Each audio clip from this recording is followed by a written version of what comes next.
ഭാഗ്യലക്ഷ്മി പറയുന്നത് ശരിയാണ്, എല്ലാ അർത്ഥത്തിലും ശരിയാണ്. ജൂനിയർ ആർട്ടിസ്റ്റുകൾക്ക് സംഘടനയില്ല. പക്ഷേ അമ്മയിലെ ഈ കൂട്ടരാജി വന്നപ്പോൾ തന്നെ WCCയുമായി ബന്ധപ്പെട്ട ആളുകൾ ഇത് ഞങ്ങളുടെ വിജയം എന്നുള്ള തരത്തിൽ അവർ ആഘോഷിക്കുകയാണ് ഭാഗ്യലക്ഷ്മി. അതവരെ ആഘോഷിച്ചോട്ടെ, അതെനിക്ക് അതിനെ കുറിച്ചൊന്നും പറയാനില്ല. അതൊക്കെ അവരെ ആഘോഷിച്ചോട്ടെ, അതൊന്നും അതിനെ കുറിച്ചൊന്നും എനിക്ക് അധികം പറയാനില്ല. ഇത് ഇവരാരുടെയും കാരണം കൊണ്ടല്ല അവിടെ കൂട്ടരാജി സംഭവിച്ചത്. ഈ ഒരു തരം ആക്രമണം നടത്തിക്കൊണ്ടിരിക്കുകയാണ്. അതായത് നാണമില്ലേ, കളഞ്ഞിട്ട് പൊക്കൂടെ, നാണമില്ലേ. ഇത് ഞാൻ കുറെ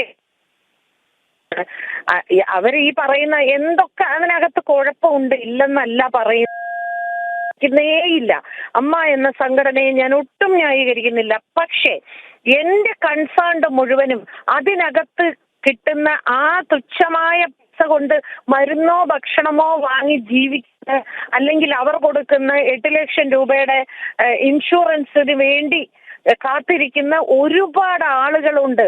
അവരുടെ ജീവിതം എന്താവും എന്നുള്ളതാണ് വിഷയം. അവർക്ക് വേണ്ടി ഈ ഫണ്ട് ആരാണ് ഉണ്ടാക്കിയത്? ഇവരാരുമല്ല ഉണ്ടാക്കിയത്. അതൊരു ഇന്നിപ്പോ 6 കോടിയോടുകൂടി ഒരു സംഘടനയാണ് കയ്യിൽ കിട്ടുന്നത്. അതിനുവേണ്ടി ഇനി അവർക്ക് അധ്വാനിക്കേണ്ട ആവശ്യമില്ല. വളരെ ശരിയാണ് ഭാഗ്യലക്ഷ്മി. വേറെ വളരെ വ്യക്തമായ മറുപടിയാണ് ശ്രീമതി ഭാഗ്യലക്ഷ്മി. ഒരു കാര്യം കൂടി ചോദിക്കട്ടെ. ഹേമ കമ്മിറ്റി റിപ്പോർട്ടിൽ കൃത്യമായി മൊഴി നൽകി കൃത്യമായി ആളുകളുടെ പേരടക്കം പറഞ്ഞവർ ഇപ്പോൾ സൈലന്റായി മിണ്ടാതിരിക്കുകയാണ്. പാവം സംഘടന ഇല്ലാത്ത, ആരും ചോദിക്കാനും പറയാനും ഇല്ലാത്ത ജൂനിയർ ആർട്ടിസ്റ്റുകളെ വെച്ചിട്ടാണ് ഇപ്പോൾ കളിക്കുന്നത്. ഈ പേര് പറഞ്ഞ ആളുകളെല്ലാം മറയ്ക്ക് പിന്നിൽ ഇരിക്കുകയാണ് ശ്രീമതി ഭാഗ്യലക്ഷ്മി. അതെ, ഇപ്പൊ പലരും അവിടെ പോയി ഈ നിങ്ങൾ ഈ പറയുന്ന എന്താണ്, ഞങ്ങളാണ് ഇവിടെ വിപ്ലവം ഉണ്ടാക്കിയെന്ന് പറയുന്ന WCCയിലുള്ളവർ ഉൾപ്പെടെ അവിടെ പോയി പലരുടെയും പേര് പറഞ്ഞിട്ടുണ്ട്. ആ പേരുകൾ പൂഴ്ത്തി വയ്ക്കുന്നു എന്നാണല്ലോ ഇപ്പൊ ഇവിടെ പറഞ്ഞുകൊണ്ടിരിക്കുന്നത്. ആ WCCയിലുള്ളവർ പറയട്ടെ, ഞങ്ങൾ ഇന്ന ആളെ കുറിച്ചാണ് പറഞ്ഞത്, അവർ പറയട്ടെ. അപ്പൊ കുറെ പേര് മുമ്പോട്ട് വരും. ഓക്കെ, അവര് പറഞ്ഞല്ലോ, എങ്കിൽ ഞാനും മുൻപോട്ട് വരാം. 62 സ്ത്രീകൾ മൊഴി കൊടുത്തിട്ടുണ്ടല്ലോ. 62 പേരിൽ ഇപ്പൊ പുറത്തു വന്നിരിക്കുന്നവരാരും ഉള്ളതായിട്ട് എനിക്ക് തോന്നിയിട്ടില്ല. ഇപ്പൊ പുറത്തു വന്നിരിക്കുന്ന സ്ത്രീകളൊന്നും ആ ഹേമ കമ്മിറ്റി മുമ്പാകെ പോയി മൊഴി കൊടുത്തവരല്ല. ആരുമല്ല. അങ്ങനെ അമ്മയിൽ അംഗത്വമുള്ള ആരും പ്രതികരിച്ച് കണ്ടില്ല ശ്രീമതി ഭാഗ്യലക്ഷ്മി. ഹേമ കമ്മിറ്റി റിപ്പോർട്ട് വരണം, അത് പുറത്തു വരണം എന്നൊക്കെ ഇങ്ങനെ മറയ്ക്ക് പിന്നിലിരുന്ന് പറഞ്ഞ് ഈ അമ്മ ഭാരവാഹികൾ രാജിവെച്ച് ആഘോഷിക്കുന്ന ആരും ഇന്നേ വരെ ഇത്തരത്തിലുള്ള ഒരു പ്രതികരണം നടത്തിയിട്ടില്ല. നേരത്തെ ശ്രീമതി ഭാഗ്യലക്ഷ്മി പറഞ്ഞ പോലെ സംഘടന പോലും ഇല്ലാത്ത പാവം ജൂനിയർ ആർട്ടിസ്റ്റുകളാണ് തെക്ക് വടക്ക് നടന്ന് പ്രതികരിക്കുന്നത്. അതെ, അതാണ് അത്. അവർക്ക് വേണ്ടി സംസാരിക്കാൻ ആരും മുമ്പോട്ട് വരുന്നില്ല. അപ്പോൾ ഈ മേഖലയിലെ പ്രശ്നങ്ങൾ ഈ ജൂനിയർ ആർട്ടിസ്റ്റുകൾ മാത്രം പറഞ്ഞാൽ അവസാനിക്കുമോ? ശരിക്കും പറഞ്ഞാൽ ഇതിൻ്റെ ശുദ്ധീകരണത്തിൽ നേതൃപരമായ പങ്കുവഹിച്ചത് WCC അല്ല, ജൂനിയർ ആർട്ടിസ്റ്റുകളാണ് എന്ന് പറഞ്ഞാൽ നിഷേധിക്കാൻ കഴിയുമോ? തീർച്ചയായിട്ടും അവർ തന്നെയാണ്. അവരാണ് ഇപ്പൊ സത്യത്തിൽ ധൈര്യത്തോടു കൂടി സംസാരിച്ചുകൊണ്ടിരിക്കുന്നത്. അവരെയാണ് നമ്മൾ പ്രശംസിക്കേണ്ടത്. അവര് വെറും ജൂനിയർ ആർട്ടിസ്റ്റുകളായി നിന്നിട്ട് അവർ ഭയമില്ലാതെ സംസാരിച്ചുകൊണ്ടിരിക്കുകയാണ്. ഇവരൊക്കെ ഇപ്പോഴും പേര് പറയാൻ ഭയപ്പെട്ടുകൊണ്ടിരിക്കുകയാണ്. ഈ നായികമാരായി അഭിനയിക്കുന്നവരെല്ലാവരും പേര് പറയാൻ ഭയപ്പെട്ടുകൊണ്ടിരിക്കുകയാണ്. അവർക്ക് അവസരം നഷ്ടപ്പെടും. ജൂനിയർ ആർട്ടിസ്റ്റുകൾ അവർക്ക് അവസരം നഷ്ടപ്പെടുമെന്ന് അവർ ഭയപ്പെടുന്നേ ഇല്ല. ഈ കൂട്ടരാജിയിൽ അമ്മയിൽ എതിർപ്പുണ്ടായിരുന്നു എന്ന് കരുതുന്നുണ്ടോ ശ്രീമതി ഭാഗ്യലക്ഷ്മി? എല്ലാവരും പറയുന്നു മോഹൻലാൽ എന്തായാലും നല്ല കാര്യമാണ് ചെയ്തത്. ഇന്ന് രാവിലെ സംസാരിച്ച ഷാജിയൻ കരുൺ അദ്ദേഹവും പ്രതികരിച്ചത് എന്തായാലും ഈ ഒരു പ്രതിസന്ധി ഘട്ടത്തിൽ മോഹൻലാൽ കാണിച്ച മനസ്സിനെ അദ്ദേഹം ശ്ലാഘിക്കുകയാണ് ചെയ്തത്. എങ്ങനെ കാണുന്നു അമ്മയിലെ ഭാരവാഹികൾ സമ്പൂർണ്ണമായി രാജിവെച്ച ഈ സാഹചര്യത്തെ എങ്ങനെയാണ് കാണുന്നത് ശ്രീമതി ഭാഗ്യലക്ഷ്മി? അല്ല, വ്യാപകമായ ഒരു വിമർശനം ഇങ്ങനെ സമൂഹത്തിൽ നിലനിൽക്കുമ്പോൾ സ്വാഭാവികമായിട്ടും ആരായാലും, ഒരുപക്ഷെ ഞാനായിരുന്നു അവിടെ ഉണ്ടായിരുന്നെങ്കിൽ ഞാനും ഇത് തന്നെ ചെയ്യും. കാരണം അവർ അവർ ഒരുപാട് അധ്വാനിക്കുന്നുണ്ട്, ഇല്ലെന്ന് പറയാൻ പറ്റുന്നില്ല. ഒരുപാട് ഇതിൽ ഫണ്ട് ഉണ്ടാക്കാൻ വേണ്ടി അവർ അധ്വാനിച്ചുകൊണ്ടേയിരിക്കുന്നുണ്ട്. അതൊക്കെ നമ്മൾ അതിന്റെ സത്യമൊന്നും നമ്മൾ മൂടി വെക്കാൻ പറ്റില്ല. അത് ആ നന്മയൊന്നും മറക്കാൻ കഴിയില്ല. പ്രത്യേകിച്ചും പാവപ്പെട്ട രോഗികളായി കിടക്കുന്ന പഴയകാല നടിമാരെ അമ്മ സഹായിക്കുന്നതൊന്നും നമുക്ക് കണ്ണടച്ചിരുട്ടാക്കാൻ കഴിയില്ല. ഒരു കാര്യം കൂടി, ഈ രാജിവെച്ച് ഉത്തരവാദിത്വത്തിൽ നിന്ന് ഒഴിയണമായിരുന്നു. ഇത് നേരിട്ട് ഇതിൽ കുറ്റക്കാരെ പുറത്തു കൊണ്ടുവരുന്ന ഒരു സമീപനം എന്നൊരു അഭിപ്രായം കൂടി ഉയർന്നു വരുന്നുണ്ട് ശ്രീമതി ഭാഗ്യലക്ഷ്മി. ഞാനതാ പറഞ്ഞ കുറച്ചു മുമ്പേ നാണമില്ലേ? ഇത്രയൊക്കെ കേട്ടിട്ട് അവിടെ കടിച്ചു തൂങ്ങി നിൽക്കാൻ നാണമില്ലേ എന്ന് പറഞ്ഞ് എത്രയോ പോസ്റ്റുകൾ ഞാൻ കണ്ടു. ആരൊക്കെയോ പറയുന്നത്, എത്രയോ ചാനലുകളിലും ഇത് സ്ക്രോളിംഗ് ആയിട്ട് പോകുന്നത് കണ്ടു. എന്തൊക്കെ പറയാൻ പാടില്ലാത്ത എന്തെല്ലാം പറഞ്ഞു. ഇതെല്ലാം കേട്ടുകൊണ്ട് കടിച്ചു തൂങ്ങി കിടക്കേണ്ട ആവശ്യം എനിക്കെന്താ എന്ന് ആരായാലും ചിന്തിക്കുമല്ലോ.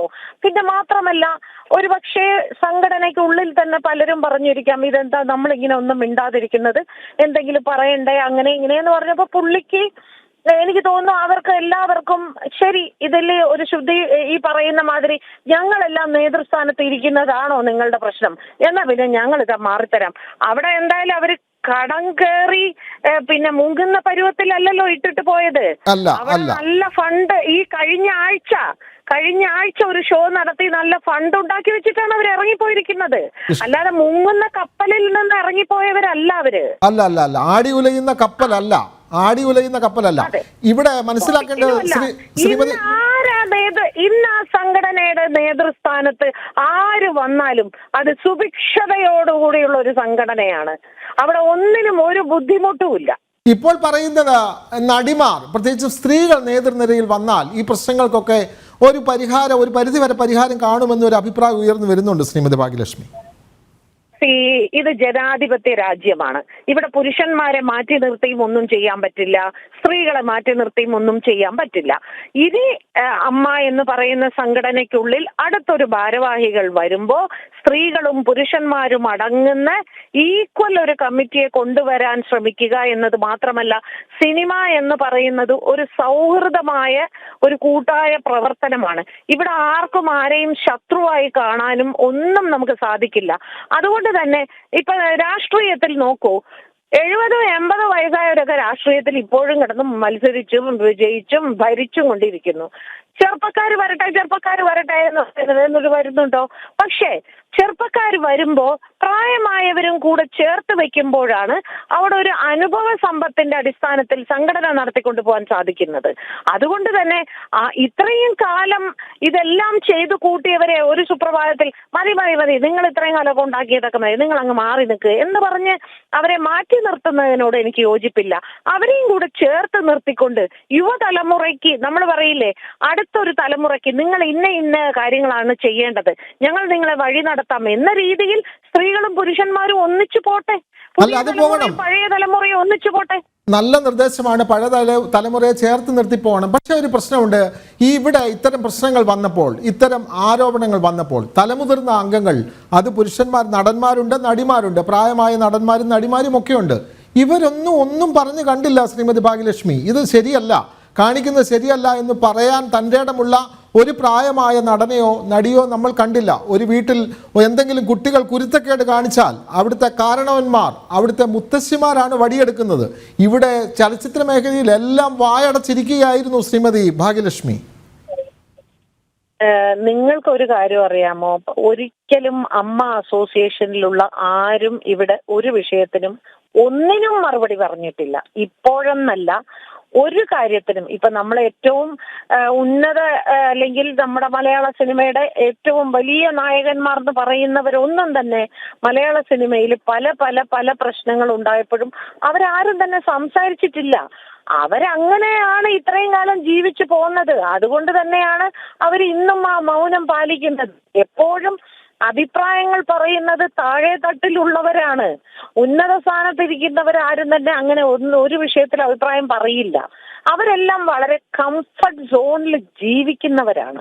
മൗനം വിദ്വാന് ഭൂഷണമാക്കിയവരാണ്.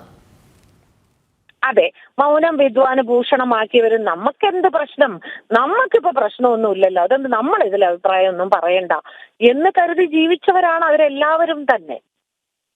അതെ, വളരെയധികം നന്ദി ഭാഗ്യലക്ഷ്മി, ശ്രീമതി ഭാഗ്യലക്ഷ്മി. ഈ സമയത്ത് പ്രതികരിച്ചതിന്.